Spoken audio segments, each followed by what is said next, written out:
Hola, saludos a todos. Bucear en la historia más antigua, en los inicios de esta civilización, es tarea compleja debido al tiempo transcurrido, durante el cual resulta lógica la pérdida de evidencias contrastables y debido además a la presencia siniestra y a la vez interesada de la mano del poder de turno, que manipula todo aquello que no convenga a la versión oficial que nos han vendido de la historia. Por ello, esta parte de la historia la dejamos aparcada por el momento.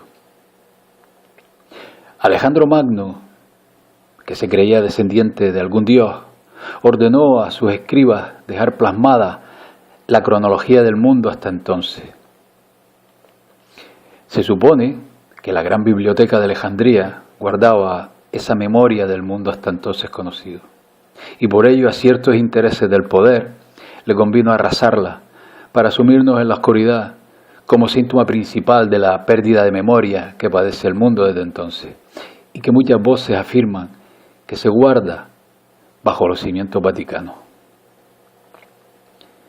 Después de la caída de Roma, imperio donde todo se databa en los anales, el conocimiento y los hechos históricos quedaron reservados a unos pocos, sobre todo a un reducido grupo de familias que junto al clero católico institucionalizaron el cristianismo en tiempos de Constantino en un intento por unificar su vasto imperio con falsas creencias como recambio a sus ineficaces políticas que no lograban aunar tantas creencias dentro de aquellos enormes territorios.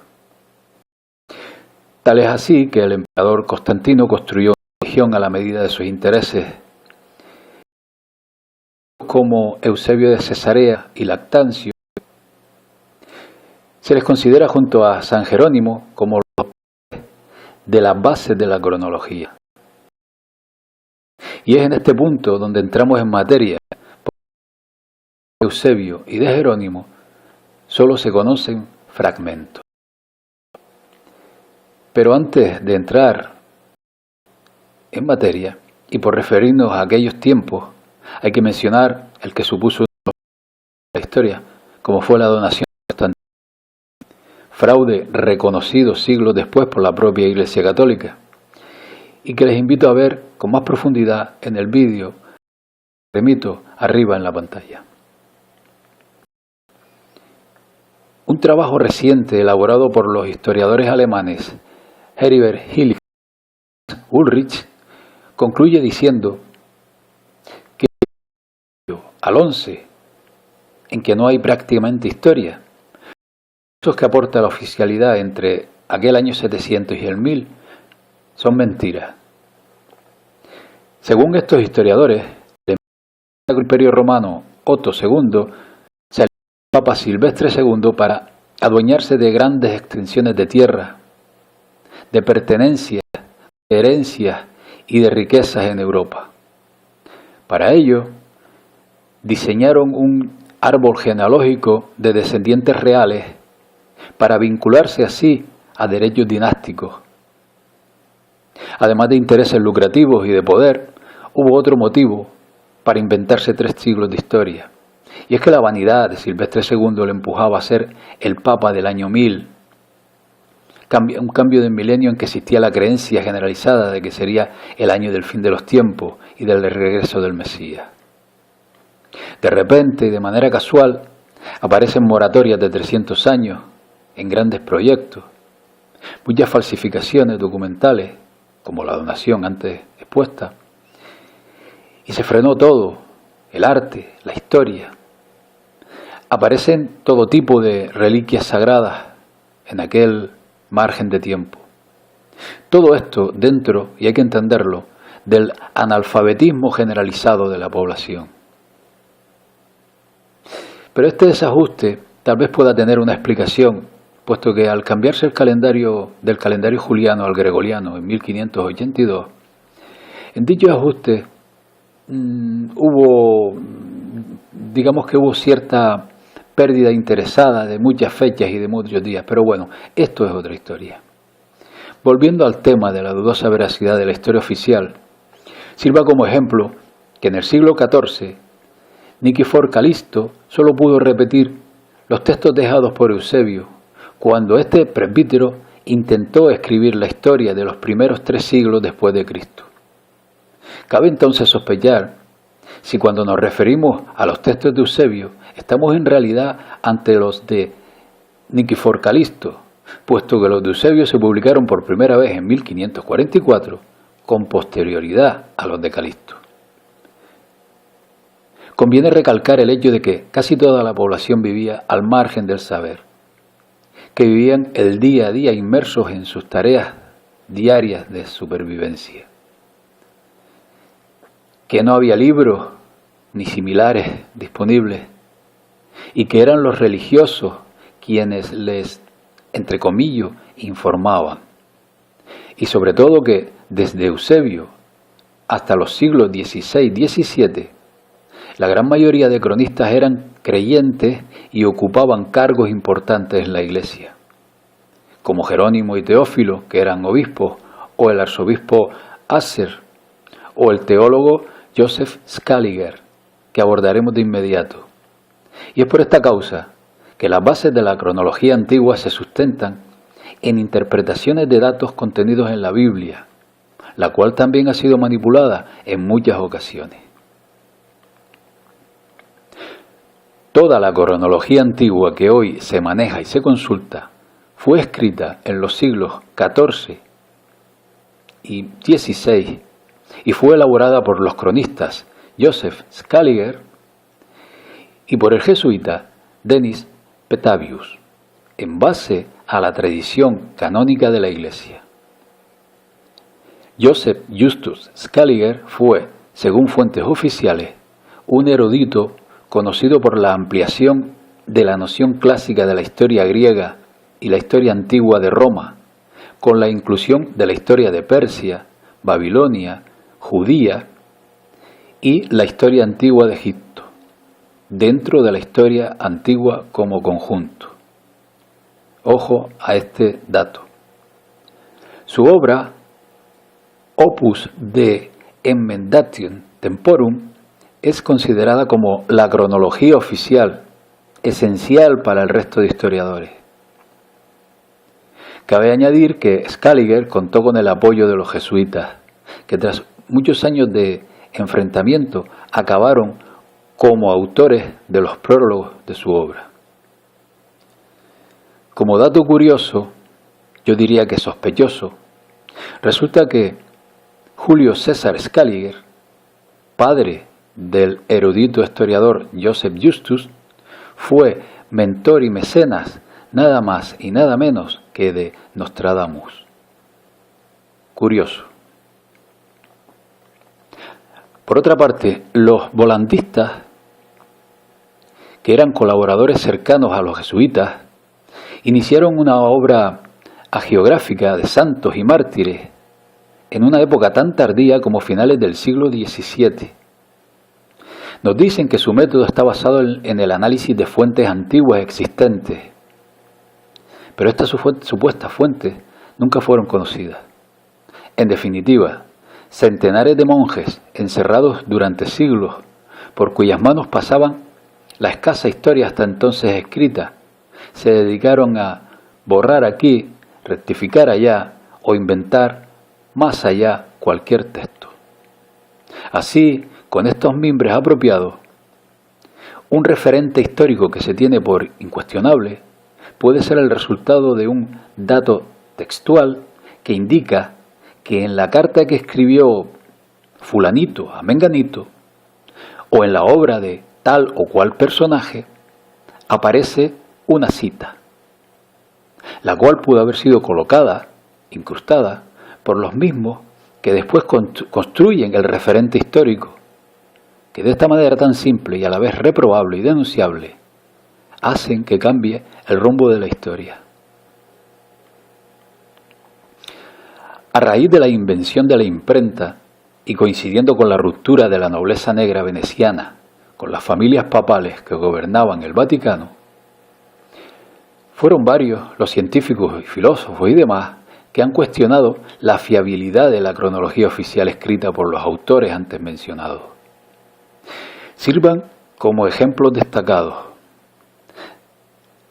de Arcilla, de la Universidad de Salamanca, en el siglo XVI. En sus dos obras publicadas demostraba que toda la historia antigua fue escrita en la Edad Media.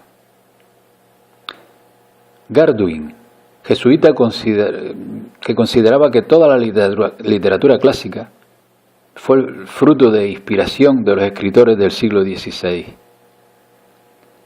Isaac Newton consideraba que la cronología de Scaliger era errónea, que toda la historia del antiguo Egipto se resume en poco más de 3 siglos y que los textos sagrados han estado corrompidos por la Iglesia Católica. Esta afirmación la hizo en 1690, antes de ser nombrado presidente de la Royal Society, después de anunciar la ley de la gravedad en 1687. Pero la crítica a la cronología oficial fue un trabajo privado que dedicó a la princesa de Gales y que cayó en poder de los franceses que lo hacen público, lo que empuja a Newton a comunicar que completaría dicho trabajo. Pero le llegó la muerte y el trabajo nunca se publicó. También han sido críticos con la cronología oficial Jean Hardouin en 1646-1629, Petr Nikiforovich. Robert Baldoff dijo que no solo la historia antigua, sino también el medievo temprano fue una falsificación de la época del Renacimiento y de los siglos siguientes. Edwin Johnson dijo que estamos mucho más cerca de la época de los griegos y romanos antiguos de lo que está escrito en las tablas. Nikolai Morozov utilizó métodos astronómicos para corregir fechas de las predicciones bíblicas y entre los años 1924 y 1932 publica su inmenso trabajo en 7 tomos, llegando a la conclusión de que la historia está dictada de manera artificial. También Wilhelm Kameyer, a finales del siglo XIX, Immanuel Velikovsky, también a finales del XIX, a comienzos del XX, y también el matemático ruso Anatoly Fomenko, del cual ampliaremos con más detenimiento su trabajo.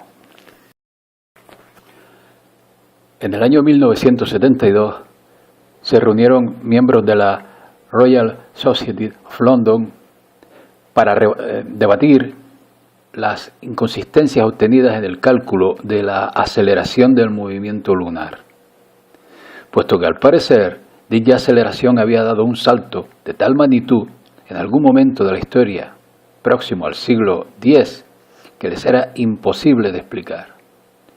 Robert Newton, uno de los investigadores, contactó con Anatoly Fomenko, uno de los más prestigiosos matemáticos de la época, miembro de la Academia de Ciencias, profesor de la Universidad Estatal, cuya investigación posterior fue tomando tal calibre que se necesitó la incorporación de miembros de la Academia Rusa de Ciencias, la edición de miles de páginas de sus trabajos. El resultado, fundamentado en nuevos métodos, basados sobre todo en estadísticas de datación histórica que cuestionan la cronología oficial, es que se debe revisar 1000 años de historia oficial, porque casi nada encaja, puesto que según Fomenko y su equipo se lo han inventado. Es por esto que adentrarse en los trabajos de Fomenko supone en principio un total rechazo, debido a lo increíble del tema. Pero conforme se avanza, vamos aceptando ciertas conclusiones bien documentadas y dejando aparcadas otras mucho más inverosímiles, que estando también respaldadas por datos, siguen siendo difíciles de asumir. Las conclusiones del inmenso trabajo de Fomenko y su grupo son las siguientes. 1. La mayoría de los textos antiguos son originales, pero su interpretación es errónea. El cambio de la cambia su significado e interpretación. 2. Algunos errores fueron no intencionados. Ejemplo, traslado de la vida de Cristo del siglo XI al siglo I. Traslación por 1053 años aproximadamente. 3. Parte de la historia fue distorsionada y falsificada de manera intencionada. Como dice Fomenko, es muy interesante, pero triste observar todos los paralelismos en la historia. Triste porque los sucesos históricos separados por 350, 700 o 1055 años cuentan, según parece, la misma historia. Y algunas de las sucesiones cuentan una historia ilusoria. Fomenko encuentra paralelismos entre el Imperio Romano de César, del siglo I a.C., y el Imperio Romano de Diocleciano, siglo II, siglo VI después de Cristo. Paralelismo entre Lucio Sulla y Lucio Aureliano. Otro ejemplo, los años 72 al 70 a.C. fue época de rebeliones, por ejemplo la rebelión de Espartaco. En estos 2 años se destacaron 2 jefes militares, Pompeyo y Craso. Por otra parte, del año 282 al 284 después de Cristo fue época de rebeliones, y en este tiempo se destacaron 2 jefes de tropas, Aurelio Carium y Numeriano. Encuentra similitudes entre las rebeliones del 70 a.C.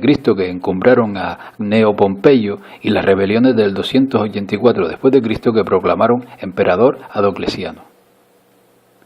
Es curioso anotar que cuántos personajes históricos están relacionados.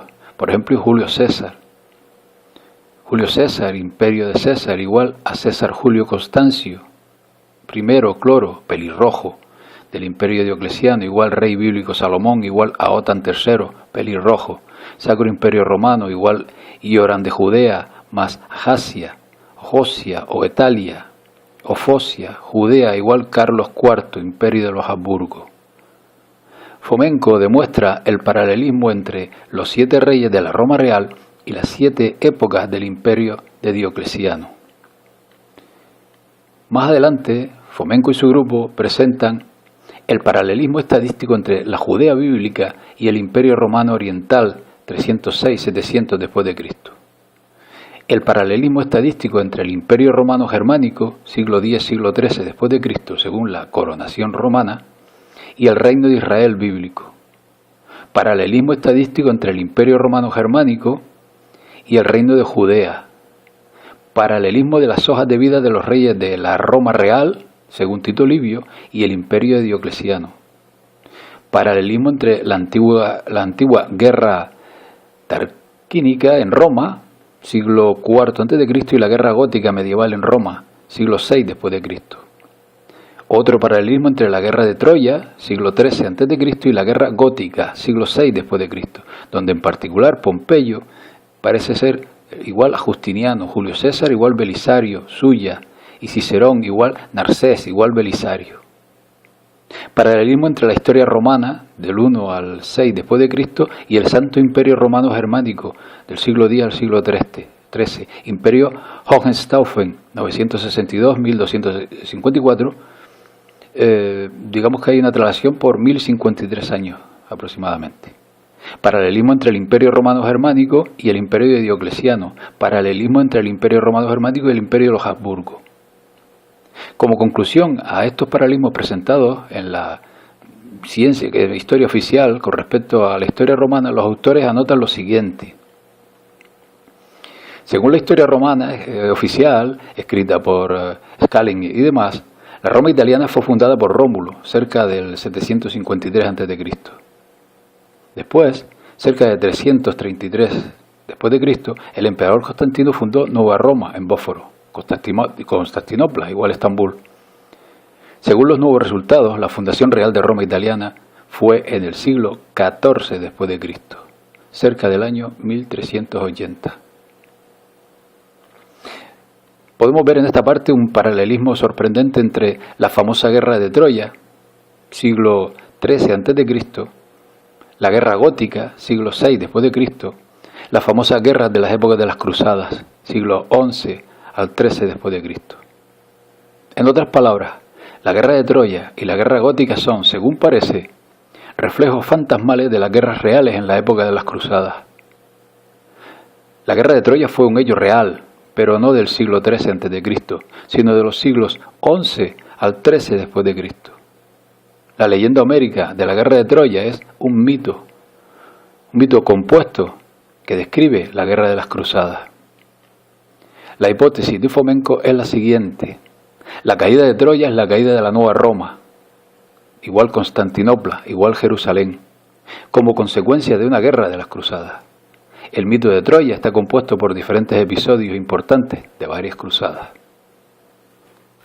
Y de esta manera, Fomenko y su equipo siguen profundizando en todos y cada uno de los datos históricos, y sería interminable exponerlo. Y mejor, para entenderlo, mejor exponer sus conclusiones, y para visualizar cómo pudieron manipular a su antojo cualquier texto antiguo, o bien directamente inventárselo, veamos esta correlación de datos fruto del gran trabajo del arquitecto y geógrafo catalán Andreu Marful, dividido en varios puntos. 1. Se crea un Almagesto a lo largo de los siglos XII y XVII y se manipula en los siglos XVII y XVIII para datar un falso pasado basado en eclipses documentados, entre comillas. Digamos que un Almagesto es una enciclopedia de datación astronómica. Tal como descubre la nueva cronología de Fomenko, el primer Almagesto publicado en el siglo XVI ya habría incorporado la dilatación cronológica, es decir, no sería el original. Se habría situado en tiempos de la antigua Grecia, aunque las dataciones astronómicas habrían comenzado, en realidad, en el siglo XIII después de Cristo, no antes. Hasta los siglos XVI y XVII no se comprende el universo. El geocentrismo y el heliocentrismo aparecen entonces con Copérnico, Galileo, Tycho Brahe, Kepler. Para llegar a esta concepción sería necesario, antes, desarrollar instrumentos para el control del tiempo. En un inicio aparecen las campanas rudimentarias, siglo XIII después de Cristo, y no es hasta el siglo XVI que aparecen los relojes portátiles. Gracias a estos mecanismos se puede calcular con precisión la rotación de los astros. Esta información permite, por un lado, comprender las leyes del cosmos y, por el otro, orientar la navegación por los grandes océanos. Gracias a ello se crearía una escuela de cartografía y los mapas celestes del norte y del sur necesarios para navegar. Por lo tanto, se desarrolla el lenguaje figurativo, los símbolos, la escritura, el control del tiempo y la comprensión del mundo, entre los siglos X y XVI. Esta reflexión es fundamental para comprender la base científica de la nueva cronología de Fomenko. En este instante histórico aparece la ciencia y la capacidad de predecir los eclipses. Cuando esto sucede, se manipula el tiempo histórico, se calculan eclipses antiguos y se escribe un pasado legendario lleno de referencias astronómicas con el fin de dar consistencia a estos registros. Punto 2.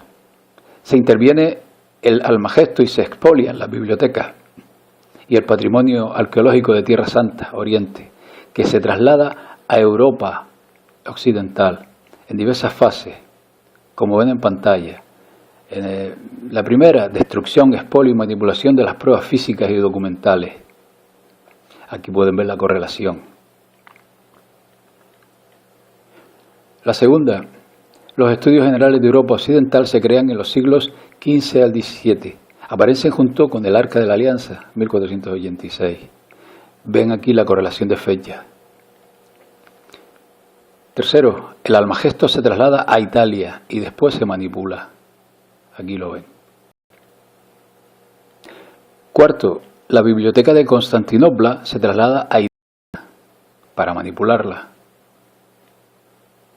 Entre otros lugares, a la gran biblioteca de la República de Venecia. 5. Se crea la biblioteca de los Médici con las obras helénicas y después se envía a París. Vean aquí la fecha. 6. La biblioteca colombina o januesa es intervenida con motivo del Tratado de Viena, el año 1725. 7. Los duques de Alba son familia imperial comneno que ocupan Toledo y crean la escuela de traductores de textos alejandrinos. Y aquí tienen los datos de cómo se fue manejando el tema.